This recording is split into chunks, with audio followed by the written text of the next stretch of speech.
Derita ande-ande lumut. Suatu ketika, kerajaan Jenggala diserang oleh musuh.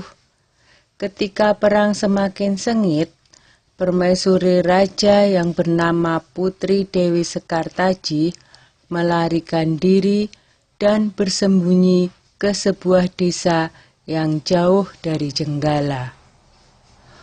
Untuk menjaga keselamatannya, ia menyamar sebagai gadis kampung. Dewi Sekartaji tinggal di tempat Nyai Intan. Nyai Intan adalah seorang kaya yang mempunyai 3 putri, yaitu Kelenteng Abang, Kelenteng Ijo, dan Kelenteng Biru. Oleh Nyai Intan, Dewi Sekartaji diangkat anak dan diberi nama Kelenteng Kuning. Setelah keadaan di kerajaan Jenggala kembali tenang dan aman, sang pangeran mencari jejak istrinya. Ia pergi dan menyamar menjadi seorang pangeran yang sedang mencari jodoh. Panji Asmarabangun menyamar dengan nama Ande-ande Lumut, lalu membuat sayembara. Dalam waktu singkat, berita sayembara itu tersebar jauh hingga ke desa si Kelenteng Kuning. Kelenteng Abang, Ijo, dan Biru mendengar kabar sayembara itu. Mereka sangat senang dan ingin mengikuti sayembara itu. Kita harus berhias agar terlihat cantik dan memikat sang pangeran, kata Kelenteng Abang. Benar sekali, kita akan memakai pakaian dan perhiasan yang paling bagus, kata Kelenteng Ijo. Hei Kelenteng Kuning, kamu tidak usah ikut sayembara ini, karena kamu tidak pantas mendapatkan pangeran. Lebih baik kamu mencuci baju di sungai, perintah Kelenteng Abang sinis.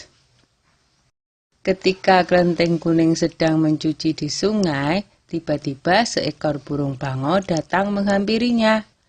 Anehnya, burung itu bisa berbicara, dan kedua kakinya menggenggam sebuah cambuk. Wahai Tuan Putri, pergilah ke desa Dadapan mengikuti sayembara itu. Di sana Tuan Putri akan bertemu dengan Panji Asmarabangun. Bawalah cambuk ini, siapa tahu nanti dibutuhkan, ujar sang bangau sambil meletakkan cambuk itu di atas batu. Burung bangau itu lalu terbang ke angkasa dan menghilang sebelum Kelenteng Kuning menjawabnya. Kemudian Kelenteng Kuning kembali ke rumah dan berangkat menuju desa Dadapan. Sementara itu, di tepi sungai Bengawan Solo, ketiga saudara dan ibu angkatnya bingung karena harus menyeberangi sungai, tetapi tidak ada perahu. Bagaimana cara kita menyeberang, Bu? Tanya Kelenteng Ijo dan saudarinya. Lalu mereka melihat seekor kepiting raksasa. Kepiting itu adalah Yuyu Kangkang, utusan Ande-ande Lumut.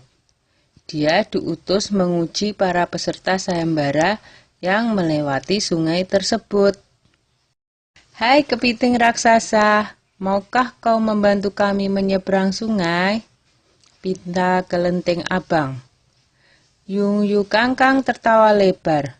Hahaha, aku akan membantu kalian, tapi ada syaratnya, kata dia. Apapun syaratnya, kami bersedia. Yang penting kami bisa menyeberang, jawab Kelenteng Abang.